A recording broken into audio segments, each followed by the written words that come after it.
ఒక్కరూ దాన్ని పొగుడుతున్నారు. ఇది ఇంతకుముందు ఎందుకు జరగలేదు, జరిగింటే బాగుండేది ఇలాంటి ఎఫిషియెంట్ సిస్టమ్. నువ్వు దాన్ని దెబ్బ కొట్టాలని చూసావు, దాని ద్వారా ఏ ప్రయోజనం అయితే కిందికి వస్తున్నామో దానిలోనూ దెబ్బ కొట్టాలని చూసావు. ఆఖరకు ఉడుకుమోత్తనంతో కడుపు మంటతో ఈరోజు దానికి టెంపరీగా తాత్కాలికంగా ఈసీతో బ్రేక్ వేయించి ఇప్పుడు 2 పత్రికల చేతిలో ఉన్నాయో 3 టీవీ ఛానళ్ల చేతిలో ఉన్నాయని అడ్డంగా ఈరోజు ఏదో పెట్టారు. పండుటాకుల మీద పగ అని ఒకడు, కావాలని శవరాజకీయాలు చేస్తున్నానని ఒకడు. అదే తీసుకుని చంద్రబాబు నాయుడు ఎక్కడ మీటింగ్లో దాని ఆ మాటే మాట్లాడతారు. ఉన్నది సిస్టంలోనే వాలంటీర్ వ్యవస్థ ద్వారా మామూలుగా అయితే ఫస్ట్ డే 80% పైన అయ్యేది. ఇప్పుడు ఉన్న సిస్టమ్నే ఎఫిషియెంట్గా వాడుకోవడం ద్వారా ప్రభుత్వం ఈరోజు మార్నింగ్కు 60% పూర్తి అయినట్టు ఇన్ఫర్మేషన్ వచ్చింది. నడుస్తోంది. బట్ ఇబ్బందులు ఉన్నాయి. ఎందుకంటే ఇంటి దగ్గరికి తెచ్చి ఇవ్వడానికి నడవలేని వాళ్ళకు, ఓల్డ్ వీళ్లకు, పీపుల్కు, వికలాంగులకు, అలాగే వాళ్ళు వెళ్లి తెచ్చుకోవాల్సి రావడం మధ్య ఉండే తేడా ఖచ్చితంగా ఉంటుంది. ఆ ఇబ్బంది అయితే వాళ్ళు పడుతున్నారు. కానీ కారణం ఎవరైతే వాళ్ళు గుర్తించినారు. కారణం గుర్తించినారు కాబట్టి చంద్రబాబు నాయుడు జడుచుకొని లేనిపోనివేవో చెప్పి మా మీద ఉల్టా ఆరోపణలు చేసే దుస్సాహసం చేస్తున్నాడు. వాస్తవానికైతే ఉన్న దాంట్లోనే ఎఫిషియెంట్గా చేసి 2-3 రోజులు అది పూర్తి అవుతుంది. వీళ్ళు ఈరోజు మాకు ప్రభుత్వానికి గుర్తు చేయాల్సిన అవసరం లేదు. ఇక్కడ ఇంతమంది ఉన్నారు, అక్కడ అంతమంది ఉన్నారు, వాళ్ళతో చేయించవచ్చు కదా, వీళ్లతో చేయించవచ్చు కదా, ఇవన్నీ చెప్పాల్సిన అవసరం లేదు. అడ్డం కొట్టింది నువ్వు. దానికి నువ్వు ఎంత సంజాయిషి ఇచ్చినా ఎవరైతే అంగీకరించరు. జనం ఆల్రెడీ అర్థం చేసుకున్నారు. రేపు అది ఎన్నికల్లో కూడా అది కనపడుతుంది. అవ్వాతాతలకు ఈ రోజు ఈ పరిస్థితి వచ్చిందంటే దానికి కారణం టీడీపీ అని మీరు చెప్తున్నారు. టీడీపీ కాదు వైసీపీ అన్నారు. ఇవన్నీ పక్కన పెడితే టీడీపీ రాజమండ్రి అభ్యర్థి నేనే పెన్షన్ లో వాలంటీర్లతో ఇవ్వకుండా ఆపించారని ఆంధ్రప్రదేశ్గా ప్రశ్న పెట్టి ఎలా చూస్తారు సార్? అంటే అందరికీ తెలిసింది. అక్కడ ఎవరో ఆ అభ్యర్థి తను ఓపెన్ గా అన్నాడు. కానీ వీళ్ళు కూడా అంతకుముందు అదే అన్నారు. వీళ్ళు ఈ మాటలు అన్నవి ఎప్పుడైతే దీన్ని గుర్తించినప్పుడు వీళ్ళు అన్నారు. ఈ రోజు ఎప్పుడైతే అది ఒకసారి ఆ ఆగ్రహం, ఆ కోపం సునామీ మాదిరి వచ్చి మీద పడుతోంది, ప్రజా ఆగ్రహం అంతా చవి చూడాల్సి వస్తుంది, మామూలుగా చిత్తగొట్టరు, జనం మామూలుగా కొట్టరు, ఎన్నికలు 4 రోజుల్లో ఉన్నాయని భయం పెట్టుకుందో అప్పుడు ఈ సాకులు ఏవో చెప్తున్నారు, మా మీద ఇది చేయాలని ప్రయత్నం చేస్తున్నారు తప్ప ఇంటెన్షన్ అయితే క్లియర్. ఒకటి, చంద్రబాబు నాయుడు కానీ ఆయన గ్యాంగ్ కానీ జగన్మోహన్ రెడ్డి గారు ఏర్పాటు చేసిన సిస్టమ్స్ వల్ల ప్రజలకు మంచి జరుగుతున్నందువల్ల ఆ బ్లెస్సింగ్స్ ఆయనకు ఖచ్చితంగా పూర్తి ఉన్నాయి. వీటిని మేమేమీ చేయలేమనేది బలంగా పడిపోయింది. ఆ సమయంలో దాన్ని ఎలాగో ఆ జనంలో ఉండే ఇది ఆపలేరు కాబట్టి ఏదైతే కారణమని వాళ్ళు అనుకుంటున్నారో ఎందుకు ఆ సిస్టమ్ను దెబ్బ కొడితే, ఈసీ మీద ప్రెజర్ తీసుకొచ్చేసి ఆ సిస్టమ్ను దెబ్బ కొడితే ఈ 2 నెలల్లో ఆ ఆగ్రహం, కోపం జగన్ గారి మీదకి పోతుంది అనేది వాళ్ళ ఉద్దేశం. కానీ ప్రజలు మాత్రం అర్థం చేసుకోలేరా? అర్థం చేసుకున్నారు కాబట్టి ఈరోజు ఈ సిచ్యువేషను ప్రజలు ఎంత కోపంగా ఉన్నారు చంద్రబాబు నాయుడు మీద అనేది చంద్రబాబు నాయుడు అనుకో ఆ గ్యాంగ్ రియాక్షన్స్ లోనే తెలుస్తుంది. వాళ్ళు ఒక సంధి ప్రేలాపనలు ఏదైతే చేస్తున్నారో దానిలోనే ప్రజల ఆగ్రహం వాళ్ళ మీద ఎంత ఉంది అనేది క్లియర్గా తెలుస్తుంది. ఇప్పుడు వాళ్ళు చేస్తున్నది ఏంటి?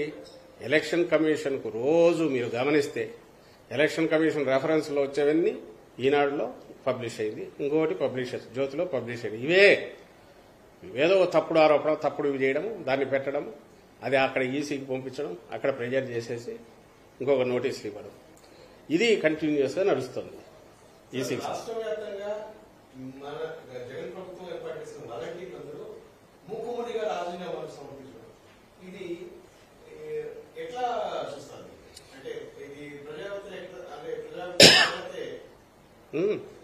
మూకుమ్మడిగా ఎవరు చేశారు? మూకుమ్మడిగా ఎప్పుడైతే వాళ్ళ మీద వ్యక్తిగతంగానో ఎవరి మీదైనా వాళ్ళ మీద వాళ్ళ మానసిక స్థైర్యమో లేక వాళ్ళ ఆత్మవిశ్వాసం దెబ్బతీసే రకంగానో, ఆత్మగౌరవం దెబ్బతినే రకంగా ఆరోపణలు వచ్చినప్పుడు ఎక్కడ స్పందన అనేది వస్తుంది చేసి అండ్ ఖచ్చితంగా ఆ వ్యవస్థ ఏదైతే వాలంటీర్ వ్యవస్థ ఉన్నది అది ఇండిస్పెన్సబుల్. అంటే దాన్ని ఎవరు ఏమీ చేయలేరు, అదే ఖాయం. ఎందుకంటే దాని అవసరము, దానివల్ల ఉపయోగం రెండు కూడా ఎస్టాబ్లిష్ అయిపోయాయి 4 ఏళ్లలో. అండ్ ఖచ్చితంగా మేము మళ్ళీ జగన్మోహన్ రెడ్డి గారు ఇప్పటికంటే ఇంకా మరింత మెరుగైన మెజారిటీతో ప్రమాణ స్వీకారం చేశాక అక్కడ ఎక్కడెక్కడ ఏవే ఉన్నాయో ఫిల్ చేయడము, దాన్ని మరింత ఎఫిషియెంట్గా వాడుకోవడం అనేది జరుగుతుంది. కాబట్టి ఆ భరోసా కూడా వాలంటీర్లందరికీ ఉంది. బట్ వాలంటీర్ అనేది బేసికల్లీ మనం అవునన్నా కాదన్నా that is a volunteer job. అది అందులోనే ఆ నిర్వచనంలోనే ఉంది, దాని ఆ పేరులోనే ఉంది, దాని డెఫినేషన్లోనే వాలంటీరింగ్. అండ్ ఇచ్చేది కూడా పారితోషికం తప్ప that is not salary. And వాళ్ళ బాధ్యతలు కూడా మోర్ స్వచ్ఛందంగా చేసేవి. నిజంగా వాళ్ళు చేసే సేవకు కానీ వాళ్ళు చేస్తున్న వాటికి కానీ ఫ్యూచర్లో వాళ్ళ కెరీర్ గ్రోత్కో ఇంకోదానికో ఖచ్చితంగా ఒక ఆత్మవిశ్వాసంతో సమాజంలో బాగా బతకడానికి, పైకి రావడానికి అవసరమైన, అలాగే సామాజిక స్పృహ పెంచుకోవడానికి అవసరమైన ఒక బాధ్యత వాళ్ళ మీద పెట్టారు జగన్మోహన్ రెడ్డి గారు. సో ఒక సాలిడ్ ఫౌండేషన్ లాగా, ఇంటర్న్షిప్ లాగా ప్రతి యువతీ యువకులు ఎవరైనా సరే దాంట్లోకి వచ్చారంటే బయటకు వచ్చేసరికి ఒక ఆత్మవిశ్వాసంతో వస్తున్నారు. మనకు మామూలు మన ఎడ్యుకేషన్ సిస్టమ్ అంతా కూడా దాన్ని ఏమంటారు, దాన్ని సపరేట్గా సమాజంతో సంబంధం లేనిగా నడిచే రకంగా ఉన్న నేపథ్యంలో దీంట్లో ఎవరైనా ఎంటర్ అయితే ఆ interaction with society, old people, depend అయిన వాళ్ళు, వాళ్లకు లేదా పూర్తి గవర్నమెంట్ రూల్ ప్రొసీజర్స్ తెలియని వాళ్లకు హ్యాండ్ హోల్డింగ్ చేయడం అనేది అది అది అది ఒక బాధ్యతను పెంచేది. అలాగే ఫ్యూచర్లో వాళ్ళు మంచి లీడర్షిప్ దీంట్లోకి పోవడానికి ఉపయోగపడేది. ఆ రకంగా వాళ్ళు దాన్ని ఉపయోగించుకుంటున్నారు. ఇది ఈ ఆలోచన చంద్రబాబు నాయుడుకి వచ్చినా చేయడు. ఎందుకంటే ఈయన పర్పస్, ఈయన ఉద్దేశం ప్రజలకు మంచి చేయాలని కాదు. నిజంగా ప్రజలకు మంచి చేయాలనే ఉద్దేశం అంటే ఇప్పుడు వచ్చిన 3 అవకాశాలు తనకు. ఫస్ట్లో దొంగ దెబ్బ కొట్టి తెచ్చుకునే అవకాశం, తర్వాత 2 సార్లు వేరే వాళ్ళ మీద డిపెండ్ అయ్యి అధికారంలోకి వచ్చిన తర్వాత ఎప్పుడైనా సరే తన ప్రయత్నం చేసేవాడు. ఆయనకి ఎంతసేపు ఉన్నా ఎన్నికల సమయానికి ఏదో ఒక రకంగా చేసి బయటపడడం, ఆ తర్వాత దోచుకోవడం, మొత్తం అన్ని రకాలుగా మళ్లీ ఎన్నికలు వచ్చేసరికి కొత్త పొత్తులతో ఎంటర్ కావడం, మళ్లీ కొత్త డ్రామాలు వేసుకోవడం అనేది చేస్తున్నాడు. కాబట్టి ఆయన కలలో కూడా ఇలాంటి సిస్టమ్ను ఊహించలేడు, ఇలాంటి వ్యవస్థను నిర్మించలేడు, ఇలాంటి సర్వీసులు డోర్ స్టెప్ దగ్గరికి తీసుకుపోలేడు. డొల్ల మాటలు మాట్లాడతాడు.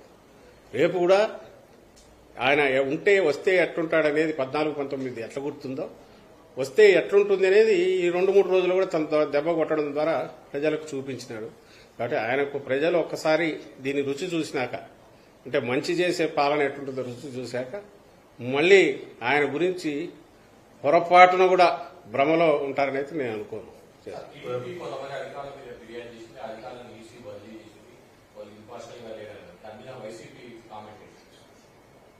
2 రకాలుగా దీన్ని చూస్తున్నాం. ఒకటి, టీడీపీ ఎందుకు పురంధేశ్వరి వాళ్ళ ముందు నుంచి ఈయన వదిన గారు ఆమె రాస్తూనే ఉన్నారు. వీళ్ళంతా ఒక దీనిలాగా ఫామ్ అయిపోయి